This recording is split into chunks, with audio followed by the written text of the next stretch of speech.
recently, I've actually started to keep track of all my nostalgia trip games featured so far. So I would like to start this episode with apologies for not noticing that Tornado Low Level has now actually been featured twice in the series due to my blunder in the last Spectrum episode. So to make up for that, today's episode shall feature 11 games, just like we did with the most recent Amiga episode. We start with a Spectrum exclusive game from Ocean Software from 1986, Nightmare Rally. It's not a particularly well-regarded racing game, but it's a game I was dying to get to try back in the late 80s because I was a big fan of games from Ocean Software in general, and that game was one I didn't have any access to. The single screenshot I had seen of the game got me intrigued, and the name inspired me to no end. I was thinking, what kind of psychedelic racing would this game actually be? The cover art itself promises something quite extraordinary.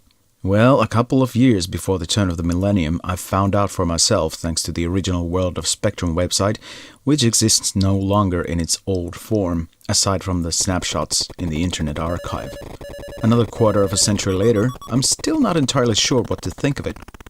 As the game begins, you are put into charge of a rather regular-looking car, probably an early 80s Saab or Volvo or something, even though the cover art clearly depicts your vehicle as something akin to a Lamborghini. Your mission is to drive between red and blue flags and reach the end of each level before the timer runs out. Bumping into rocks and dirt piles can make your car fly or drive on two wheels for a bit, but also take some damage. If you take enough damage, the car will be swerving on its own and drive a little slower. Bumping into certain things can also give you bonus points, but it's a bit of a trial and error kind of a thing if you're not into reading manuals. On the whole, Nightmare Rally is not nearly as nightmarish or psychedelic as it lets you understand, but it's still an unusual racing game which oozes Spectrum energy, and I couldn't really picture this game on any other system.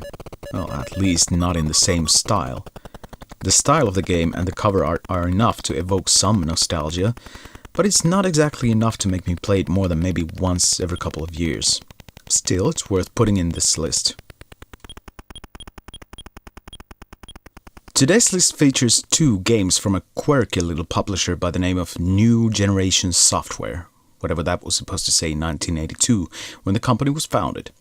My Nostalgia Trip Games has previously featured Not in 3D from their catalog, and today's two games are no less unique or memorable. First, we have another three-dimensional game called Corridors of Genon, in which you roam 30 circular corridors of Genon and try to reach the computer, which you then need to decode to save the galaxy. Unfortunately, as is common for maze games, the maze is guarded by a creature called Bogle, which drains your brain power upon each contact. If you ever do reach the computer and break the code, you must then return all the way to the first corridor and exit Genon, but then you must defeat 6 roaming Bogles. In addition to the circular style of the maze, there are also doors you need to open and close, which was a bit unusual back then. The game also features a practice mode for the decoding sequence, which is a nice touch. I have to be honest, I haven't played Corridors of Genon nearly enough to reach anything noteworthy, but it has always been a novel experience, like most New Generation Software games are.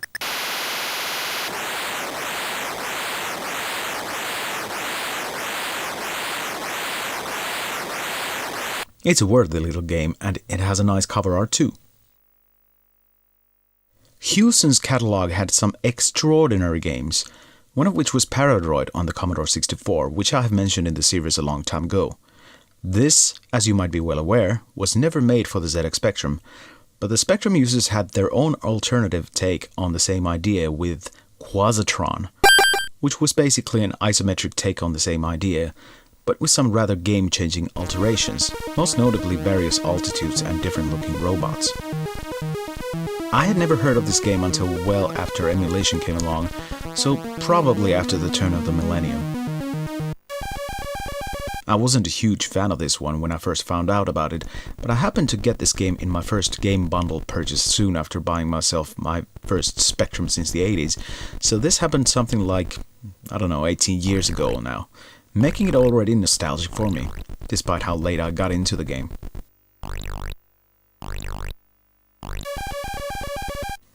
When I finally sat myself down and gave Quazatron the time it requires to get going, it proved itself as a properly interesting and different enough take on the idea of Paradroid.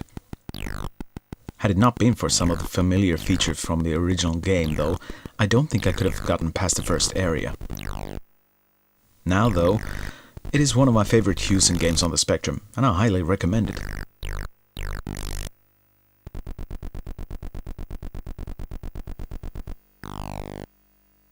Here's more isometric 3D goodness. Highway Encounter from Vortex Software, 1985. One of the most celebrated Spectrum game developers is Costa Panai, whose TLL, Tornado Low Level, I have mistakenly featured twice as I mentioned previously, so my twisted way of fixing this is to include two of his games for this episode.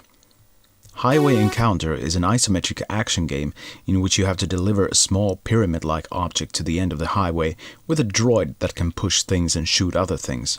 Some of the things you can shoot are enemies that can be blown to bits, and other things are just objects that move a little when you shoot them. There are two very important things you must take into consideration when starting the game. First, the entire stretch of highway, which is 30 screens, is laden with all sorts of hazards and obstacles that you will have to deal with one way or another. Second, the small group of droids like yourself are your spare lives, all pushing the little pyramid straight on towards its goal, but they can only keep moving within a certain proximity range, so the best way to deal with this game is basically to hurry up to deal with all the obstacles and hazards before you let the pyramid convoy move onwards. Like most of Costa Panai's games, Highway Encounter is an impressive and addicting little piece, but just looking at the screenshots can fool people into thinking that this is just another isometric adventure clone. Overcoming that presumption might be difficult if you're not into these kinds of games, but I'm glad I persevered with it when I found this game too many years ago to remember. Check it out if you haven't already. When the rare occasion of a Finnish game from the 1980s comes across on some other platform than the C64, it's even more surprising when the game is on the Spectrum instead of MSX, and even more so that it had an international release. Sceptre of Bagdad from Atlantis Software 1987 represents this glitch in the Matrix. Developed by a team called Productive Playtime as their one and only game, Sceptre of Bagdad is hardly more than a clone of games like Dizzy and Pyjamarama, but it is a smooth and playable one, and the theme for the game is not completely overutilized by earlier arcade adventures. I did write a comparison of this one some years ago, where it is clearly shown that the C64 conversion from the 90s, released belatedly through Cytronic, is far superior in almost every single way.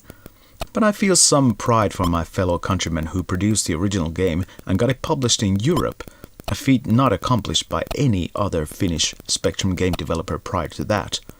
So I do recommend to check this one, if only for the sake of some historical value.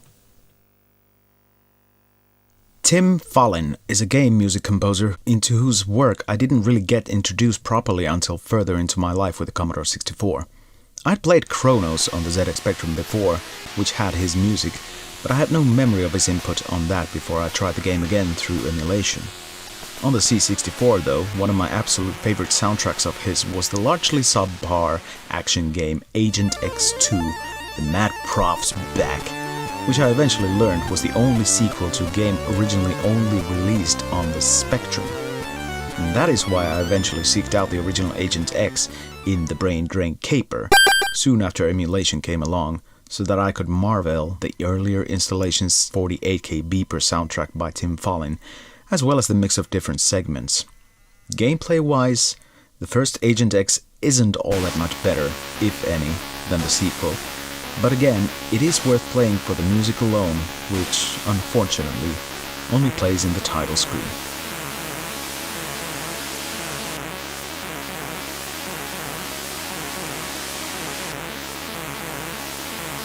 You start the game by driving a long stretch of straight road at a steady pace, with all sorts of vehicles driving both ways with no sense of which lane to drive, and there are some traps you need to avoid or push other vehicles into them. The second area makes you walk to the left and fight oncoming terrorists and droids and whatnot, which feels like a rip-off of Kung Fu Master. The third area is basically a shooting gallery type thing from first-person perspective, where you shoot a silly amount of missiles shot at you from 8 different launchers in a room.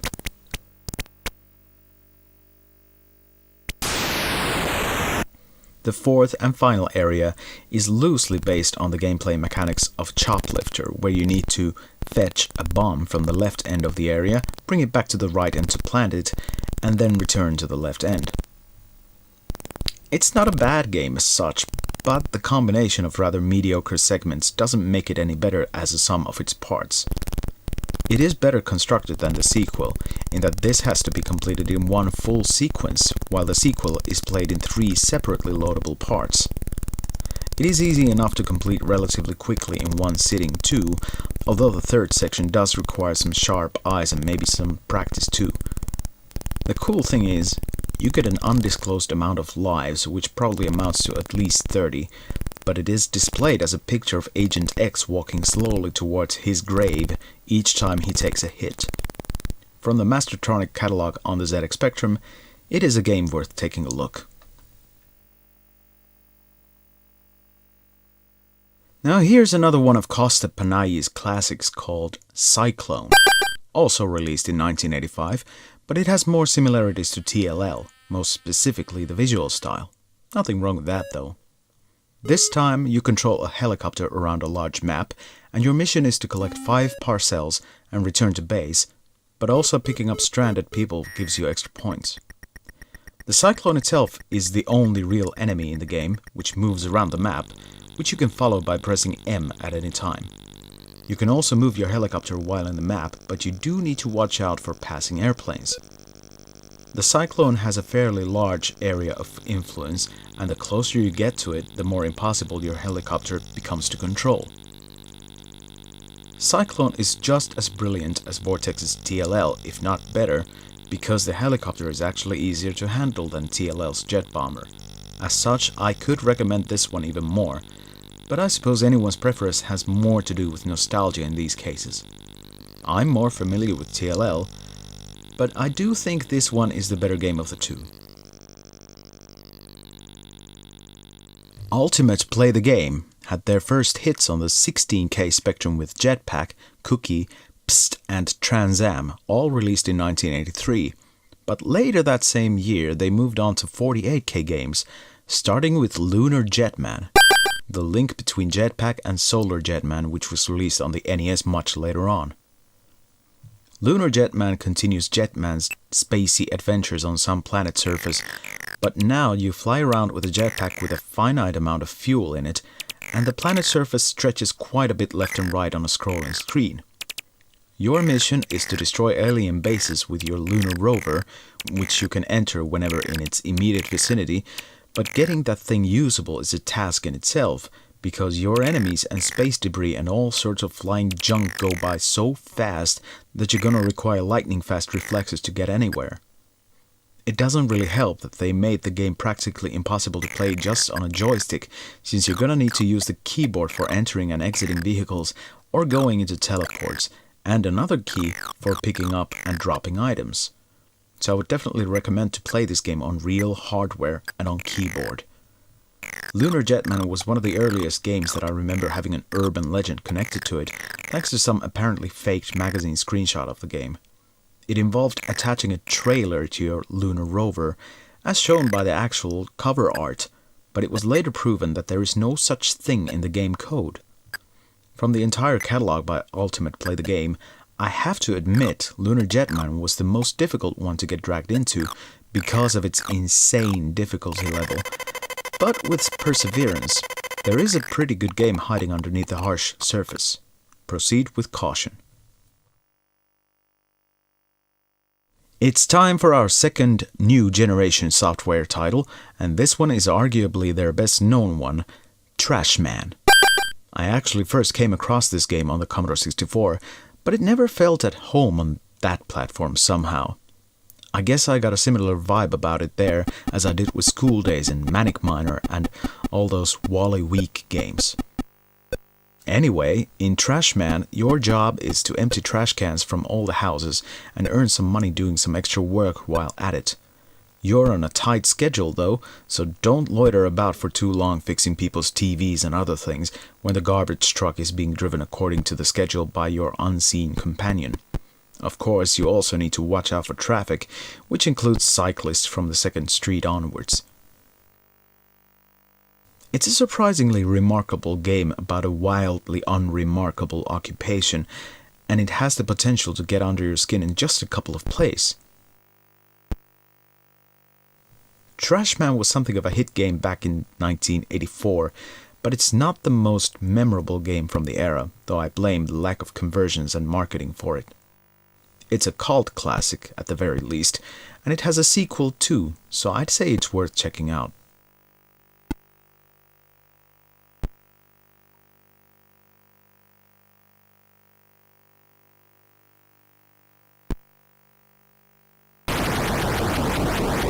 A notable time before Sega had their go on motorcycle racing with Hang On, Mervyn Acord of Death Chase fame wrote what can be considered as the first attempt at a motorcycle racing simulator for the ZX Spectrum in 1984.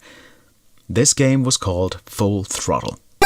Personally, I'm not too fond of using the term simulator in here, although it was definitely much more advanced than anything else at the time. What Full Throttle does rather well is the controllability of your bike, which is all fine when doing practice laps, although the behind-view scrolling is not completely smooth and nice even without competitors. When you try to race against 39 other bikers though, it does become a little bit less playable. The most annoying thing about this game is that whenever you bump into another biker, your speed falls gradually back to 0 before you can start accelerating again. Considering that it's next to impossible to avoid collisions, particularly in corners, I've found it a properly rare occasion to finish a 4-lap race anything above the last spot. My way of getting around this problem is to go outside the road to avoid collisions when necessary, because driving on grass gives you less speed penalty. So while being a pioneer in motorcycle racing games, Full Throttle is certainly not without its problems. Sure, it has a good amount of circuits to choose from, and the general feel of the game is surprisingly good for its age, but the race mode is ruined by the harsh collision penalty. Good for historic value, but it's one of those games that nostalgia for it is hard to justify.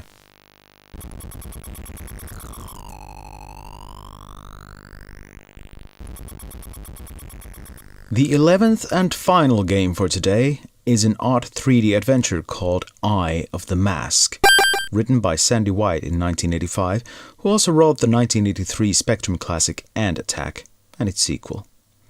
Beyond the novelty value of a third-person view and rather smooth vector graphics, Eye of the Mask doesn't make much sense without reading the manual. The name of the game refers to the game's plot of the journey of yourself becoming part of the mask, which is to be placed on the robot, which you are supposed to build in the process and escape the maze that you're in.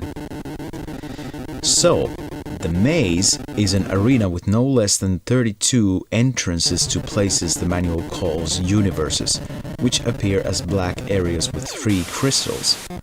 A single shot at a crystal activates it, and you cannot really tell beforehand what any of the crystals will do. You just have to know one of them will transport you to another nearby universe, another crystal will beam you to another part of the maze, and the third one will reveal a robot mechanism, which will have to be shot 3 times successfully to render it harmless. You need to collect 17 parts of the robot to make it complete, in the order shown in the manual. Yeah, that's a bit lot to take in, and even after taking all that in, the game still doesn't feel all that logical. But for all its odd rules and frankly unintuitive controls, Eye of the Mask is an insanely atmospheric and unique game that deserves to be given some time.